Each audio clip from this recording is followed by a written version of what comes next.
Hello everyone, good morning. কেমন আছো তোমরা সবাই? আশা করছি সবাই ভালো আছো। অনেক দিন পরে একটা মিনি ব্লগ নিয়ে চলে এলাম।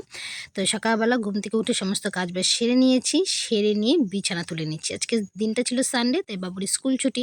আমি একটু গায়ে লিয়ে কাজ করছিলাম, একটু ধীরে সুস্থেই কাজ করছিলাম, কারণ সেরকম কোনো তাড়া নেই। বাড়িতে যখন আছি একসময় না একসময় হয়েই যাবে। তো যাই হোক, সেই সব মাথায় রেখেই সমস্ত কাজবাজ সেরে নিয়ে চলে এসেছি ঘরের বিছানাটা সবার আগে তুলে নিতে। বাসি বিছানা বেশিক্ষণ পড়ে থাকলে কিন্তু একদমই ভালো লাগে না, তাই না? আর শাড়ি পরেছি, ভাবতে পারো আজকাল শাড়ি পরছো কেন? শাড়ি এমনিই পরছি। কারণ হচ্ছে একটাও মানে খারাপ শাড়ি নেই, সব ভালো ভালো শাড়ি। কিন্তু কখনো কখনো না দু একটা মানে একটু সুতির কাপড় প্রয়োজন হয়।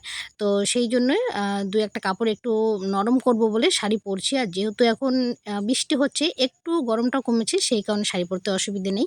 আর এখানে দেখো একটা আঁচিল হচ্ছে, কি সমস্যায় যে পড়েছি। কিছুদিন আগেও এখানে আঁচিলটা হয়েছিল, সন দিয়ে তুলে ফেলেছিলাম, আবারও দেখি হচ্ছে। তো এবার আর তুলবো না, ডাইরেক্ট ডাক্তারের কাছেই চলে যাব। এখানে দেখো চা করে নিচ্ছি, চা খাবো বলে। আর বাবুকে একটু ড্রয়িং করতে বসিয়েছিলাম।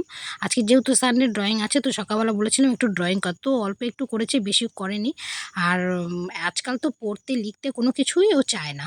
যাই হোক, চাটা খেয়ে চলে এসেছি বাড়িতে। দেখো জায়গায় জায়গায় কিছু কিছু ডাঁটা হয়েছে, তো সেই ডাঁটাগুলোই তুলে নিচ্ছি রান্না করব বলে। আজকে রান্না করব হচ্ছে এই যে ডাঁটা তুলছি, সেই ডাঁটা শাক ভাজা।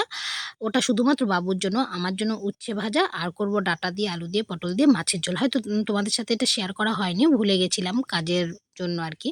তো সেই জন্য তোমাদের সাথে শেয়ার করতে পারিনি। তা মুখে বলে দিলাম কি কি রান্না করেছিলাম। একদমই অল্প রান্না করেছিলাম, বেশি কিছু রান্না করিনি।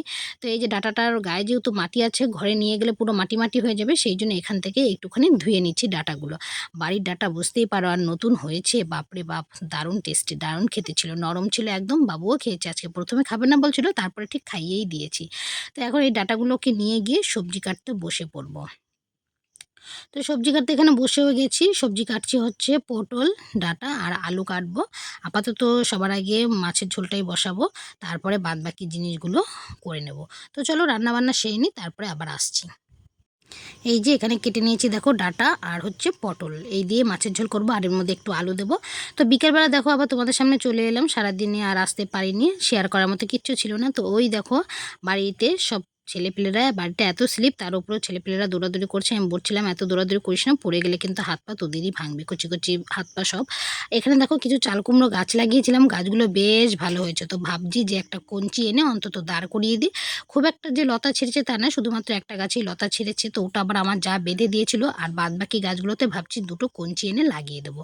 তো বাড়িতে তো বাঁশঝাড় আছে, কঞ্চির কোনো অভাব নেই। বাঁশ, কঞ্চি, যাকে যা দেওয়ার আমি সব দিয়ে দিতে পারবো, বিনা পয়সাতে, আমার কিনতে হবে না। তো দেখো দুটো কঞ্চি নিয়েও এসেছি, দুটো কঞ্চি এনে কঞ্চি দুটোকে পুঁতে দিচ্ছি, যাতে গাছগুলো এই ঘরটার ওপরে উঠে যেতে পারে। তো যাই হোক, চলো আজকের মতো এখানেই, টাটা। সবাই ভালো থেকো, সুস্থ থেকো।